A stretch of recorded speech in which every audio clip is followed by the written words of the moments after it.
Quand on parle de métabolisme, on a tendance à se concentrer uniquement sur les calories, sur l'entraînement ou sur les protéines, comme si tout se résumait à ça. Alors qu'en réalité, ton corps fonctionne avec un équilibre beaucoup plus global. Et parfois, ce sont des détails auxquels on ne pense pas du tout qui peuvent faire la différence. Le sel en fait partie. Aujourd'hui, beaucoup de personnes veulent bien faire. Elles veulent manger plus sainement. Elles enlèvent les produits transformés, elles réduisent le sucre, elles font attention à tout ce qu'elles mettent dans leur assiette. Et dans ce processus, elles réduisent aussi énormément leur consommation de sel, souvent sans même s'en rendre compte, simplement parce qu'elles ont entendu que le sel était mauvais. Le problème, c'est que ton corps n'a jamais été conçu pour fonctionner sans sodium. Le sodium, ce n'est pas juste un assaisonnement, c'est un élément essentiel au fonctionnement de ton organisme. Il participe à l'équilibre des fluides, il joue un rôle dans la transmission des signaux nerveux, il intervient dans la contraction musculaire et surtout, il influence directement ton niveau d'énergie.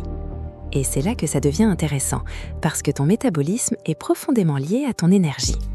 Si ton corps est en forme, s'il a de l'énergie, il peut fonctionner correctement. Il peut bouger, il peut brûler, il peut s'adapter dans le bon sens. Mais à l'inverse, si ton corps manque d'énergie, il ne va pas chercher à dépenser plus. Il va faire exactement l'inverse. Il va ralentir pour économiser. Quand tu réduis trop ton apport en sodium, ton corps peut commencer à fonctionner de manière moins efficace. Tu peux te sentir plus fatigué, moins dynamique, moins actif, sans forcément comprendre pourquoi. Et ce manque d'énergie va directement impacter ta dépense au quotidien, parce que tu bouges moins, tu es moins engagé dans tes actions, et tout ça, même si ce n'est pas volontaire, finit par réduire ton métabolisme. Mais ce n'est pas tout, parce que ton corps ne reste jamais passif face à un manque. Quand il ressent que certains éléments deviennent insuffisants, il met en place des mécanismes d'adaptation. Et dans le cas du sodium, il va chercher à le conserver, notamment en activant certaines hormones, comme l'aldostérone, et souvent en augmentant aussi le cortisol, qui est une hormone liée au stress. Et plus ton corps est dans un état de stress, plus il va chercher à préserver l'énergie plutôt qu'à la dépenser. Donc tu te retrouves dans une situation où, à cause d'un manque que tu as créé sans te rendre compte, ton corps entre dans un mode où il devient plus lent, plus économique, plus prudent, et forcément, ton métabolisme suit cette logique. Ce qui rend les choses encore plus compliquées, c'est que ce manque de sel arrive rarement tout seul. Il est souvent accompagné d'autres restrictions, parce que les personnes qui réduisent le sel sont souvent les mêmes qui mangent moins, qui font attention à tout, qui sont parfois en déficit calorique depuis un certain temps et qui peuvent aussi être stressés par leurs objectifs ou leur quotidien. Donc au final, ton corps reçoit plusieurs signaux en même temps. Moins d'énergie, moins de sodium, plus de stress. Et dans cette situation, il n'a aucune raison d'accélérer. Il fait exactement ce pourquoi il est programmé. Il s'adapte en ralentissant.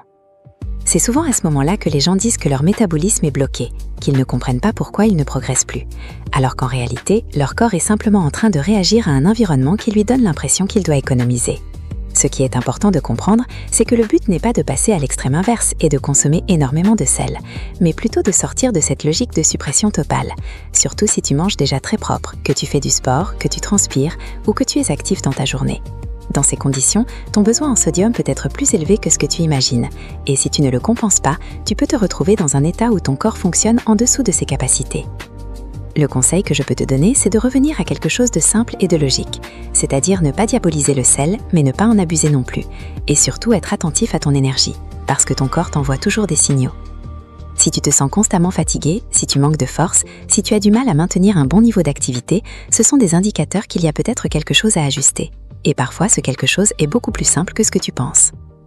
Ton métabolisme n'est pas une machine cassée, c'est un système d'adaptation.